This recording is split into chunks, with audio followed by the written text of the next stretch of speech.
এলাকা অটোটাই লেওয়ার বাড়া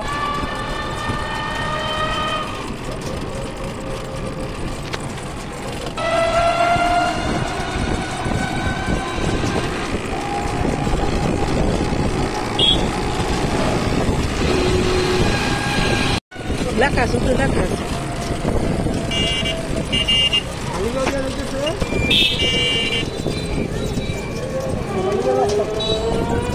রাস্তা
বালিকা কইল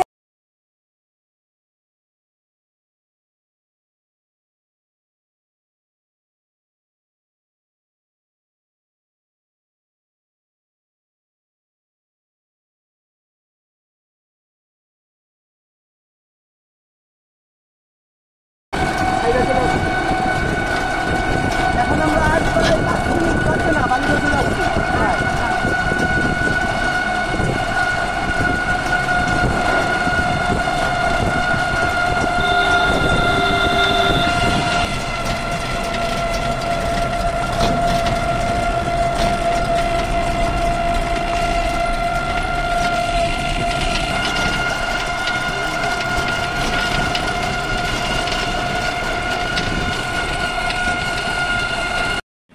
হ্যালো দর্শক, আসসালামু আলাইকুম।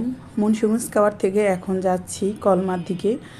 কলমা বালিগাঁও সারাইয়া যাচ্ছি দেওরের বাসায়। 25 বছর পর যাচ্ছি তাদের বাসায়। তো চলে আসলাম তাদের বাসায়।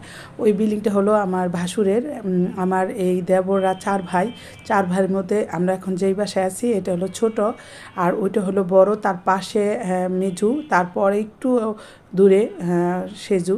তো যাই হোক, এই ভাইরাল বাড়িটা অবশ্যই দেখিয়ে দিলাম। আর অনেক দিনের ইচ্ছা ছিল এই বাসাটা আসবো, তো ইনশাল্লাহ আল্লাহর হুকুমে চলে আসছি। ইউটিউবে দেখেছি এই বাড়িটা, আমাদের বিক্রমপুরের এক ইউটিউবার মাসুদ রানা সম্ভবত তার ভিডিওর মারফতে দেখেছি। তো আমার দেবর আর যা মিলে অনেক কিছু আয়োজন করেছে, আলহামদুলিল্লাহ এত কিছু আয়োজন করেছে আর খাবারগুলো খুব মজা হয়েছে। আর আমার দেবর আর জালের আন্তরিকতা দেখে আমি মুগ্ধ। তাদেরকে অন্তরস্থল থেকে অনেক অনেক দোয়া এবং ভালোবাসা। তো অনেক আয়োজন করা হয়েছে, আর এখন আমার ভাসুরে আমার জন্য দাঁড়িয়ে আছে, তাদের বাসাটা দেখাবে। আপনারাও দেখবেন, আমার সাথে সঙ্গে থাকবেন। আজকের ব্লগে অনেক সুন্দর সুন্দর থাকবে ভিডিও। আপনিও তো ডিজে লাইট লাগাইছেন,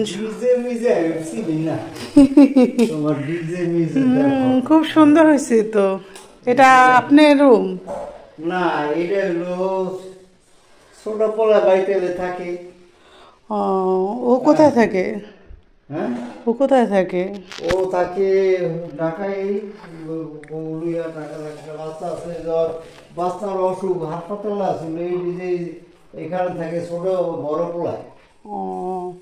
বুঝছো, এখানে বড় ছেলে থাকে। আর আর হলো লাইট জ্বালাই দিতে হবে।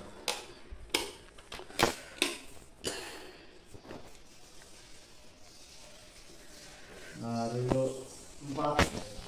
আর ওই তো রান্না করতে দেখলাম যে এটা হলো মূলত ড্রয়িং রুম। ব্যবহার হয় না আমাকে, কিন্তু লাগে না। এইটা হলো ড্রয়িং রুম, বুঝছো? আর এটা হলো এই যে একটা বাথরুম আছে। এই যে বাথরুমে একই রকম দুইটা আর কি। মনে করো এই যে এটা হলো কমোড, আপনাদের রুম। এইটা হলো এটা আমাদের রুম।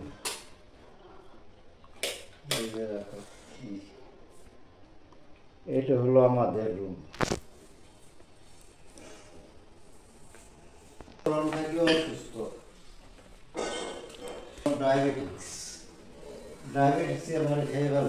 রান্নাঘরটা তো অনেক সুন্দর হয়েছে, বিশাল বড়। কত বাজার আনছে, বাজার তো ফ্রিজে রাখেন নাই। এদিকে বলে যদি সকাল আনছে না, যাইয়া বউ আইয়া পরে আর কি দিয়ে করবো, গোছাইবো গাছাইবো। গোছাইবো। হ্যাঁ, বউ আইসা দেখা গেছে দিয়ে। রান্না করে কে, ভাবি না বউ? হ্যাঁ, রান্না করে কে? রান্না তো ভাবি করি বেশিরভাগ। আর আমগো তো সব এই ঢাকার মতো গ্যাসই ব্যবহার করবো, যেমন ডাইরেক্ট গ্যাস, আমগো ডাইরেক্ট গ্যাস না, বুঝছো? মাশাআল্লাহ।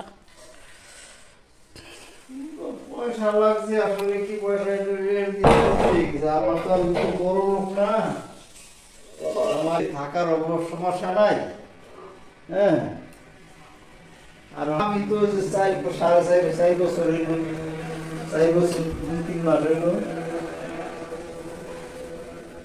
আমি তো আর সরকারি চাকরি করি না।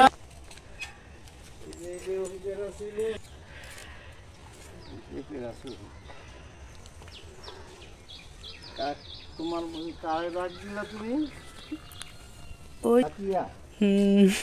জাকিয়া তো আমার মেয়ের নাম। হ্যাঁ, জাকিয়া নাসরিন মিশু। মিশুরে তো আমার অনেক ভাল লাগে, অনেক পছন্দ। মিশুরে আমার অনেক পছন্দ। গড়ের অভাব নাই, ভালো ভালো গড়।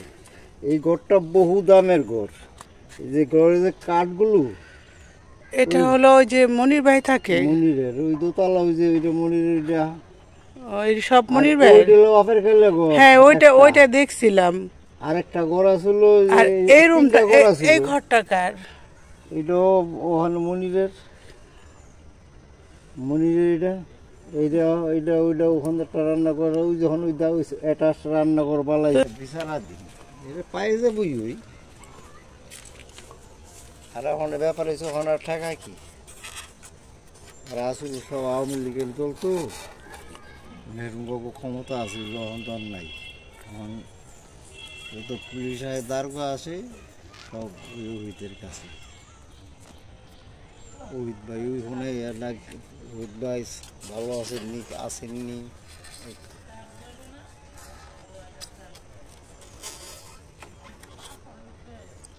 এই আমি এখন সিনহার বাড়িতে যাই, আমার দেরি হয়ে যেতেছে, বুঝছো? ওই খালা কাজ করতেছে। খালায় কাজ করতেছে। লাউ গাছও লাগাইছেন, খুব সুন্দর লাউ হয়েছে। স্ট্রবেরি হয়েছিল ভাই? এই ড্রাগন ফল হয়েছিল? ড্রাগন তো আগে বেশ 8-10টা হয়েছিল, আর এই যে প্রথম হয়েছে না, একটা আদা আসে, এরপর আস্তে আস্তে ছোট হয়েছে, আবার সারাই ছুড়ে দিল হইব ড্রাগন। হ্যাঁ, হইব মনে হয়। কি আমরা যে ঢাকায় ড্রাগন কিনে খাই না, জি জি, আর এই গাছেরটা যে মজা। তো গাছ পাক না, আর ওটি তো মনে করো 2-4 দিন। লাউ হয়েছে, লাউ খাইছিলেন ভাই? 2টা খাইছি ওখানে। আর হেন্দা ওই যে ওইটা আছে, ওই যে হইছে, লাউ হইতেছে। জায়গা নাই তো আমার, জায়গা থাকলে আমার একটা বাড়ি আসলে বিক্রি করে গেলাম 42 লাখ টাকা। আরেকটা জায়গা কিন, 1.5 করে দুধ রোজ আছে, রোজ করে দিই। ওই একশো আমি, তোমার ভাবি আর নাতি, বাবু করে দেখছো নি? ছেলের বিয়েতেই তো দেখলাম।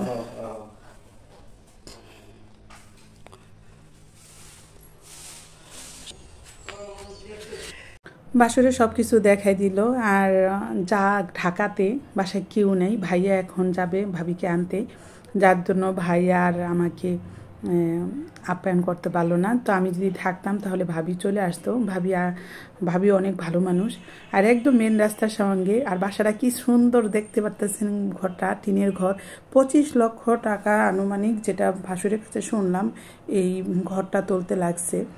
তো দেখতেই পারলেন বিক্রমপুরের ঘর কি সুন্দর। আমি ভিতরে ঢুকে আমি দেখাবো কি সুন্দর করে সাজানো গোছানো পরিপাটি ভাবে করেছেন। আর লোহার কাঠ দিয়ে ঘরটা তৈরি করেছেন, খুবই সুন্দর। আর ফ্লোরে টাইলস লাগিয়েছে। তো রুচি আছে বটে। আর বিক্রমপুরের ঘরগুলো কিন্তু বিখ্যাত হয়ে থাকে। আর সবাই কিন্তু জানেন বিক্রমপুরের ঘর কিন্তু অন্যরকম, যেটা সচরাচর অন্য দেশে থাকে না। হ্যাঁ, তো খুব সুন্দর করে কিন্তু সাজিয়েছে পুরো বাসাটা। ঘরটা অনেক সুন্দর করে সাজিয়েছে। আর এখানে সব কিছু আছে, আপনার ঢাকার বাড়িতে যা দরকার সবই আছে। সিঁড়ি আছে, সিঁড়িতে উপরে দোতলায় যাওয়ার, পিছনেও রান্নাঘর, টয়লেট খুব সুন্দর করে করেছে। আর বাসা আরও কাজ রয়েছে যেহেতু নতুন উঠছে। তো যাই হোক, আমরা এখন যাচ্ছি একটা জায়গায়, আপনারা সঙ্গে থাকবেন।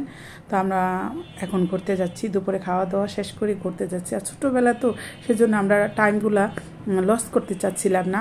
সঙ্গে সঙ্গে আমাদের দ্রুতই আমরা ঘোরার জন্য প্রস্তুতি নিয়েছি। গ্রামের পরিবেশ আসলে মুগ্ধ হয়ে যায়, দেখলেই দেখতে ইচ্ছা করে। সময়ের অভাবে যেতে পারি না কোথাও। যাই হোক, অবশেষে আল্লাহর হুকুম নিয়ে চলে আসলাম। আসলে আল্লাহর হুকুম ছাড়া কোথাও যাওয়া যায় না। যাই হোক, আপনাদের সাথে কথা বলতে বলতে চলে যাচ্ছি সুন্দর একটা স্পটে। আর আমার দেবর আর জালকে অসংখ্য ধন্যবাদ। তাদের আন্তরিকতা দেখে আমি মুগ্ধ। তারা আমাকে এত ভালোবেসেছেন, আপন করে নিয়েছেন এত বছর পর। দেবর এবং যা দীর্ঘ আয়ু কামনা করি।